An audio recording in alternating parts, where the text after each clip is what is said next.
The afternoon sun painted golden streaks through Sweet Memories Bakery's lace curtains. Eva Lancaster sat motionless in her wheelchair before a simple white cake, 22 candles flickering in the quiet space. She was utterly alone on her birthday. The door chimed softly. A 30-year-old man entered, followed by his 6-year-old daughter chattering happily, holding a small gift box. When they saw the young woman sitting alone, the little girl tugged her father's shirt and whispered urgently. The man approached gently and asked, "May we join you?" Eva Lancaster had learned to measure life in the spaces between her father's phone calls. 22 years old, paralyzed from the waist down since a car accident 4 years ago, she inhabited a world of luxury that felt more like a gilded cage. Her father, Richard Lancaster, was the CEO of Lancaster Technologies, a man who commanded boardrooms and influenced markets, but couldn't find 5 minutes for his only daughter. The accident had changed everything, not just her body, which would never again respond to her desperate wishes to stand and run, but her relationship with the only family she had left. Richard had retreated into his work with the fervor of a man running from his own helplessness. He provided everything money could buy: round-the-clock nurses, a mansion with every possible accommodation, the finest doctors who all said the same thing: she would never walk again. What he couldn't provide was himself. Eva had grown accustomed to birthdays marked by bank transfers and brief text messages, to holidays celebrated with staff who were paid to care, to a life where her wheelchair wasn't just a physical reality, but a symbol of the distance between her and the rest of the world. Daniel Morris carried his grief differently. A 30-year-old widower who worked with his hands as a carpenter. He had raised his daughter Lily alone for 5 years since his wife Sarah died during childbirth. Where Richard Lancaster fled from pain, Daniel had learned to live alongside it, teaching his daughter that sadness and joy could exist in the same heart. His workshop smelled of sawdust and possibilities. Each piece of furniture he crafted a meditation on permanence in a world where nothing truly lasted. Lily had inherited her mother's sparkling eyes and her father's gentle heart, a combination that made her peculiarly sensitive to the loneliness in others. Perhaps it was because she had grown up with the ghost of a mother she never knew, learning early that love could transcend presence, that families could be both broken and whole simultaneously. Daniel had taught her to notice the quiet ones, the people sitting alone in corners, the ones whose smiles didn't reach their eyes. Everyone needs a friend. Lily, he would tell her. Sometimes, we need to be brave enough to offer friendship first.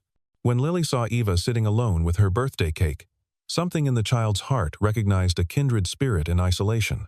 She had seen that same look in her father's eyes on the hardest days, when he thought she wasn't watching. The little girl's intuition, unmarred by adult hesitation, told her this beautiful lady in the wheelchair needed exactly what they could offer. Not pity, not charity, but simple human connection. Daniel, following his daughter's lead, as he often did in matters of the heart, saw in Eva's posture the weight of sustained loneliness. He recognized the careful way she held herself, as if taking up less space might make her absence less noticeable. His carpenter's eye, trained to see potential in rough wood, saw past the expensive clothes and the wheelchair to the person underneath, who was drowning in solitude. The decision to approach her wasn't calculated or questioned. It was as natural as breathing, as necessary as his next heartbeat.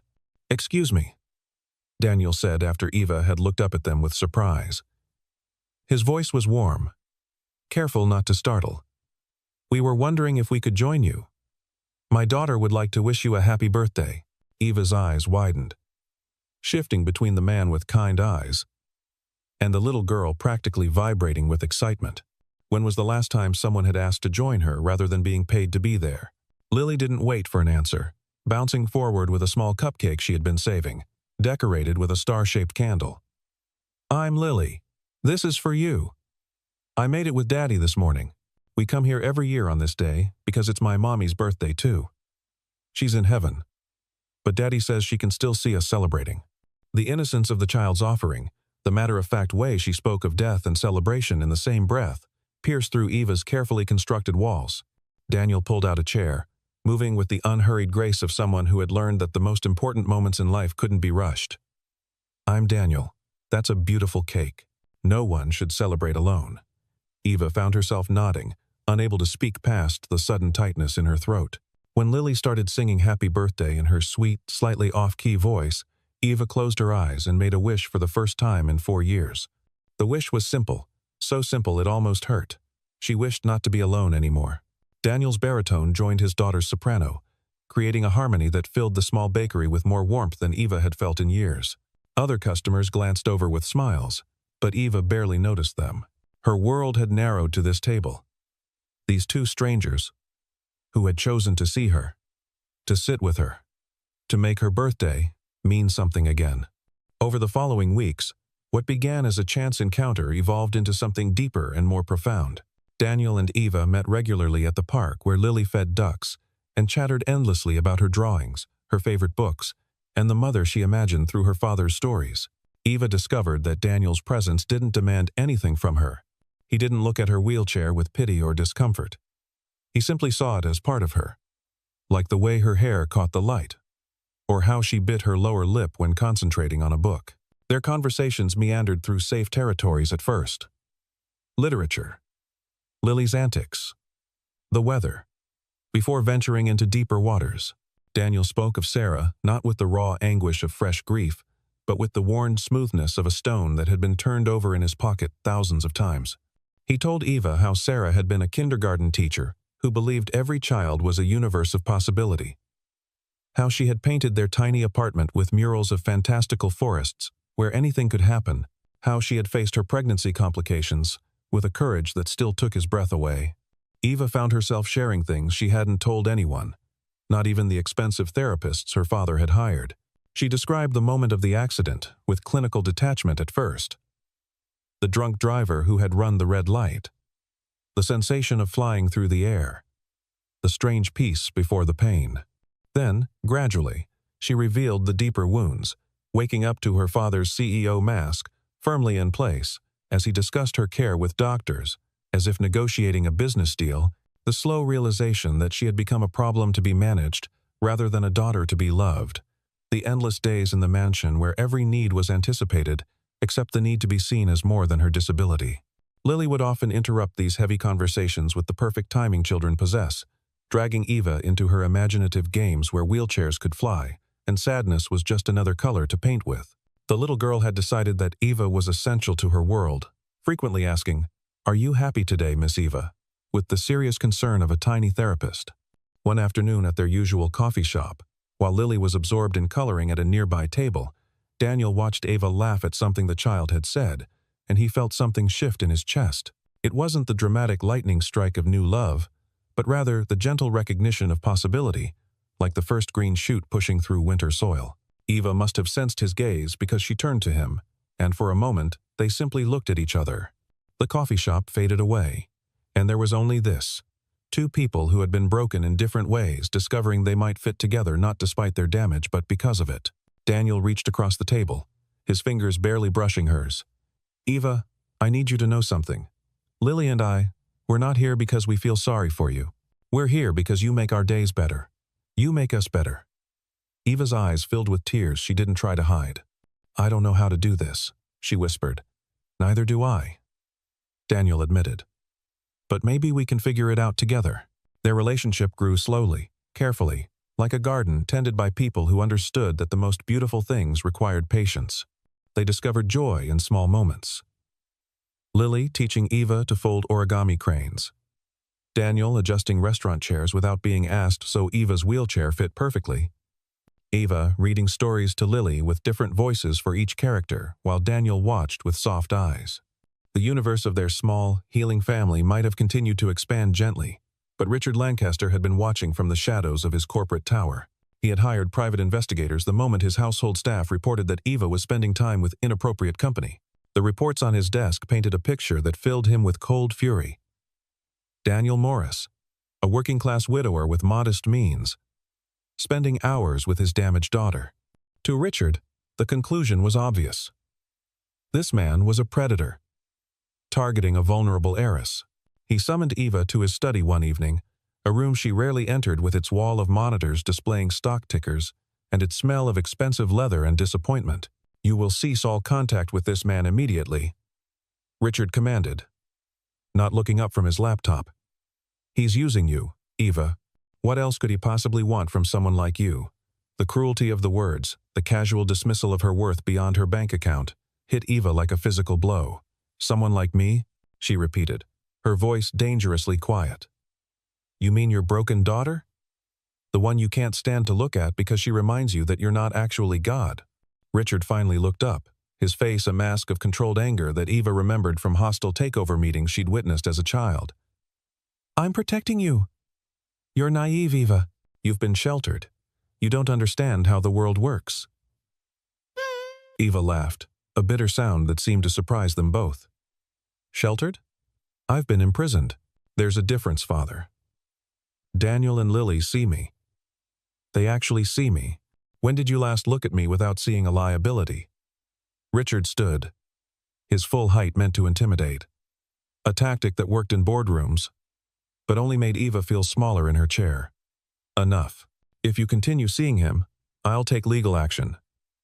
I'll claim he's taking advantage of a disabled person. I'll destroy his little carpentry business. Is that what you want? Eva felt the trap closing around her. She knew her father's threats weren't empty. He had destroyed competitors with less motivation. The thought of Daniel and innocent Lily being crushed by her father's machinery was unbearable. That night, she sent Daniel a text with shaking hands. I can't see you anymore. Please don't contact me. I'm sorry. The words felt like swallowing glass. Each letter a betrayal of everything real she'd found. Daniel stared at the message, reading it over and over, as if the words might rearrange themselves into something that made sense. The text seemed so unlike Eva, so cold and final. Lily found him sitting in the dark living room hours later, still holding his phone. Daddy, why are you sad? She asked, climbing into his lap with the instinctive understanding that her father needed comfort. Miss Eva can't see us anymore, sweetheart, he said, his voice rough with unshed tears. Lily was quiet for a long moment, processing this information with the deep thought children give to incomprehensible adult decisions. But she loves us, Lily said simply. I know she does. She smiles different when she sees us. Real smiles, not pretend ones. Daniel hugged his daughter tighter, amazed at her perception and heartbroken that she was learning so young that love wasn't always enough. For 3 days, he respected Eva's wishes, though it felt like holding his breath underwater. His workshop felt oppressive, each piece of wood reminding him of stories he'd planned to share with Eva. Lily stopped singing around the house. Her usual cheerfulness dimmed like a light with a dying battery. On the 4th day, when Lily asked if Eva didn't want them because they weren't rich, something in Daniel snapped. Not in anger, but in determination. He wouldn't let Lily believe that love was conditional on bank accounts. They drove to the Lancaster mansion, a journey into a different world where gates were meant to keep people out rather than welcome them in. The security guard was polite, but firm. I'm sorry, sir. You're not on the approved list. Behind him, the mansion loomed like a beautiful prison. Lily pressed her small face between the iron bars of the gate. Miss Eva, she called out. Miss Eva, we miss you. Please come back. Her voice carried on the wind, a child's pure longing that no amount of money could buy or sell. Inside the mansion, Eva heard that precious voice calling her name. She was in her room, having refused to leave it since her father's ultimatum. The sound of Lily calling for her was unbearable, each word a reminder of what she'd given up to protect them. She wheeled herself to the window and saw them at the gate, Daniel standing with his hand on Lily's shoulder, both of them looking lost. Something inside Eva snapped.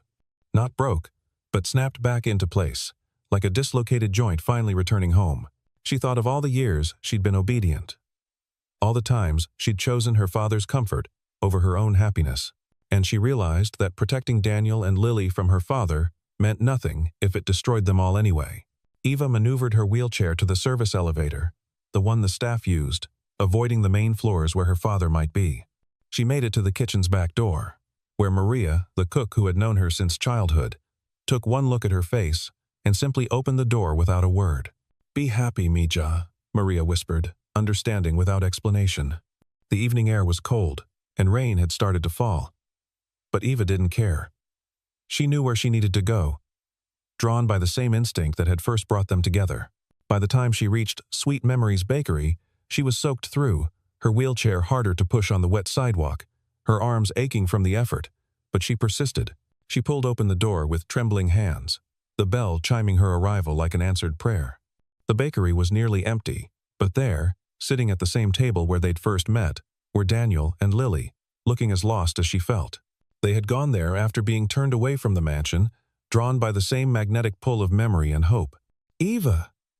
Lily cried out, jumping from her chair and running to her, wrapping her small arms around Eva's wet form without hesitation. "You came back! I knew you would! I told Daddy you loved us!" Daniel stood slowly, his eyes taking in her soaked state, the determination and desperation written across her face. Without a word, he removed his jacket and wrapped it around her shoulders, his hands lingering for just a moment, feeling her trembling beneath his touch. "You're freezing," he said softly. "What are you doing here, Eva?" She looked up at him, rain and tears indistinguishable on her face. "I'm choosing," she said simply. "For the first time in 4 years, I'm choosing. I choose you. I choose Lily. I choose us. My father can threaten all he wants, but I won't live in that prison anymore. I won't." Daniel knelt beside her wheelchair, bringing himself to her eye level, his own eyes wet with emotion. "Eva, are you sure? Your father could make things very difficult. He could hurt us financially, legally." Eva reached out, cupping his face with one cold hand, feeling the roughness of his jaw, the warmth of his skin. "Let him try. I've already lost the use of my legs. I won't lose my heart too. You and Lily are my heart now." The door burst open with a violence that made them all jump. Richard Lancaster stood there, rain-soaked and furious, having tracked Eva through the GPS on her phone. His expensive suit was ruined, his carefully styled hair plastered to his head, but his anger blazed undiminished. "Eva, enough of this nonsense. You're coming home now." His voice boomed through the small bakery, authority and anger radiating from every word. But before Eva could respond, Lily stepped forward, all 6 years and 40 pounds of her, and stood between Richard and Eva. "You're mean," she said clearly, her small voice carrying the weight of truth. "You're her daddy, but you're mean. My daddy says family means being there, not just paying for things. You make Miss Eva cry. That's not what daddies are supposed to do." Richard looked down at this tiny warrior child, and something in her fearless accusation pierced his armor. "You don't understand, little girl. I'm protecting my daughter." Lily shook her head solemnly. "No, you're not. You're protecting yourself. From feeling sad. My daddy feels sad about mommy, but he doesn't run away. He stays." The truth from a child's mouth hung in the air like an indictment. Richard's gaze moved from Lily to Eva, and for the first time in 4 years, he truly looked at his daughter. She was soaking wet in a modest bakery, defended by a carpenter and a child, and she looked more alive than she had since the accident. The fire in her eyes, the determination in her posture, the protective way Daniel stood beside her. This was his daughter, not the broken shell he'd been managing. "Eva," he began, his voice cracking. "Dad," Eva interrupted. "When I woke up in that hospital, paralyzed and terrified, do you know what I needed? Not the best doctors or the fanciest equipment. I needed my father. I needed you to hold my hand and tell me we'd figure it out together. Instead, you disappeared into your office and threw money at the problem. Well, I'm not a problem to be solved. I'm your daughter, and I'm in love with this man who sees me as whole even though I'm broken." Richard's shoulders sagged, the fight leaving him as suddenly as it had arrived. He walked slowly to a chair and sat down heavily, looking every one of his 60 years. The rain outside intensified, drumming against the windows like an accusation. "I didn't know what to do," he admitted quietly, his voice barely audible. "When your mother died, I could work harder, make more money, build a bigger company in her memory. But when you got hurt, all my money couldn't fix it. I felt so useless. I am useless." Daniel spoke for the first time since Richard's arrival. "You're not useless. You're afraid. I understand that. When Sarah died, I wanted to follow her, but Lily needed me, so I learned to be afraid and present at the same time. Your daughter needs you, Mr. Lancaster. Not your money or your protection. Just you." Richard looked at this working man who had somehow understood what he, with all his education and success, had missed. I've lost 4 years, Richard said, his voice broken. How do I come back from that? Eva wheeled herself over to her father, reaching for his hand. One day at a time, Dad. Just like I learned to live with this chair. One day at a time. Together. Richard gripped her hand like a drowning man finding shore. I'm sorry, Eva. I'm so sorry. I turned you into a project because I couldn't bear to see you in pain. But I see now that I caused you more pain than that accident ever did. Lily, with the perfect timing of a child who sensed the storm had passed, piped up. Does this mean we can all be a family now? Because I really want Miss Eva to be my mommy. The innocent question broke the remaining tension, drawing watery laughs from all the adults. Richard looked at his daughter, then at Daniel, then at the little girl who had shown more courage than most adults ever would. If you'll have me, he said quietly, I'd like to try. I'd like to learn how to be a father again, a grandfather maybe. Eva squeezed his hand, tears flowing freely now. We'd like that, Dad. We'd all like that very much. 1 year later, Sweet Memories Bakery was transformed with white ribbons and fresh flowers for an afternoon that would blend celebration with remembrance. It was Eva's 23rd birthday. But more importantly, it was her wedding day. She had chosen to have the ceremony in the place where her life had truly begun, where a stranger's kindness had opened a door she thought had been forever closed. The guest list was small but meaningful. Daniel's fellow carpenters who had become like brothers to him, some of Eva's old friends who had reconnected once she left her father's prison, the bakery staff who had witnessed their love story unfold, and Richard, who stood ready to walk his daughter down the aisle.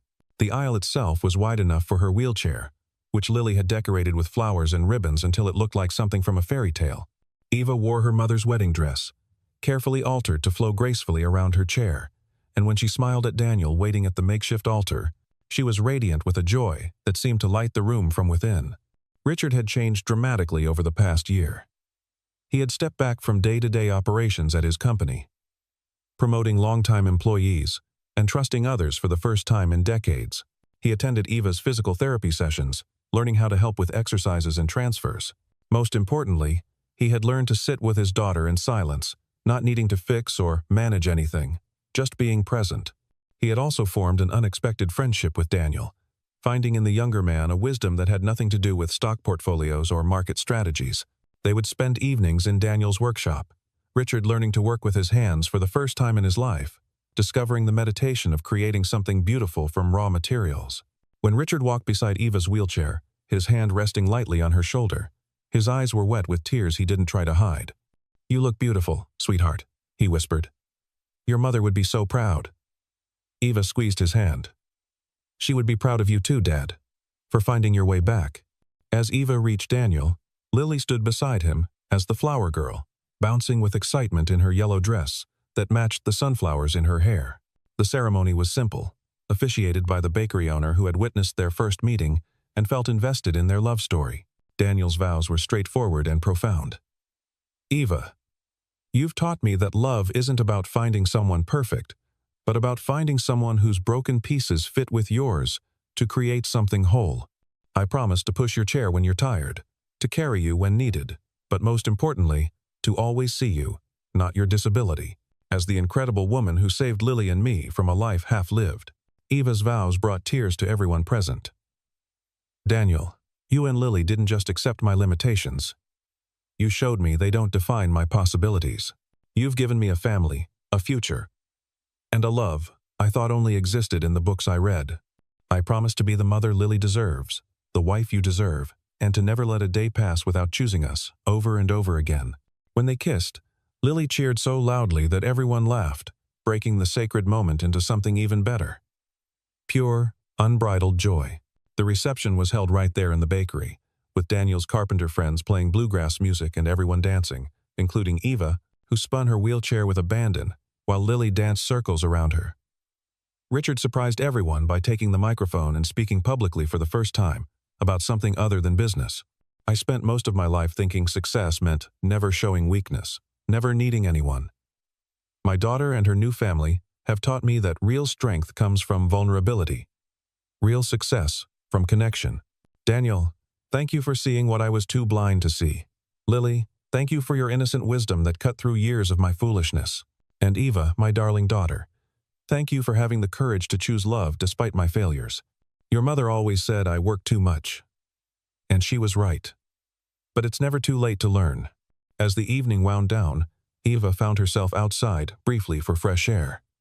The stars were bright above the city, a rarity that felt like a blessing. She could hear the laughter from inside the bakery, the music still playing, glasses still clinking in toasts. Daniel joined her, bringing a piece of wedding cake. No one should eat cake alone, he said, echoing his first words to her. Eva laughed, pulling him down for a kiss. I'll never be alone again, will I? Daniel shook his head. Never. You've got me, Lily, your father, and... He placed his hand gently on her stomach. Whoever this little one turns out to be. Eva's eyes widened. She had planned to tell him tomorrow. But somehow, he knew. How did you? Daniel grinned. Lily told me you've been feeling sick in the mornings. She's very observant. She's already planning to teach the baby everything about everything. Eva laughed through happy tears. The doctors said it might be complicated, with my condition. Daniel knelt beside her chair, his face serious but unafraid. Then we'll face the complications together. That's what we do, right? Face things together? 6 months later, when Eva gave birth to a healthy baby boy, they named Samuel Richard Morris. Samuel after Sarah's father and Richard after the grandfather who had learned to love again. The hospital room was full of family. Richard held his grandson with trembling hands, while Lily explained to baby Samuel all the important things about being part of their family. You have to know, she said seriously to the infant, that we're a special family. We chose each other. That's the best kind of family. Daniel stood beside Eva's bed, their fingers intertwined, watching their blended family with wonder. The journey from that lonely birthday cake to this moment of abundance hadn't been easy or straightforward. There had been challenges with Eva's pregnancy, moments of doubt, times when old patterns tried to reassert themselves. Richard had occasionally slipped back into his workaholic tendencies. Daniel had struggled with fears of loss when Eva faced pregnancy complications, and merging two broken families into one whole unit had required patience, therapy, and endless grace. But they had learned that healing wasn't a destination but a journey taken hand in hand, wheel by wheel, step by step. They had discovered that love wasn't about perfection but about showing up, day after day, especially when it was hard. Eva looked around the room at her father, cooing over his grandson, at Lily making the baby laugh with silly faces, at Daniel's eyes full of love and gratitude, and she thought about that wish she had made on her 22nd birthday. She had wished not to be alone. The universe, in its mysterious wisdom, had given her so much more. A love that saw past limitations, a family forged from loss and hope, and a future that proved that sometimes the most beautiful gardens grow in the most unexpected soil. As baby Samuel wrapped his tiny fingers around Eva's pinky, she whispered a prayer of gratitude for the broken road that had led her home. Outside the hospital window, the same stars that had witnessed her lonely birthdays now watched over a family that had chosen each other, again and again, and would continue choosing each other for all the birthdays to come.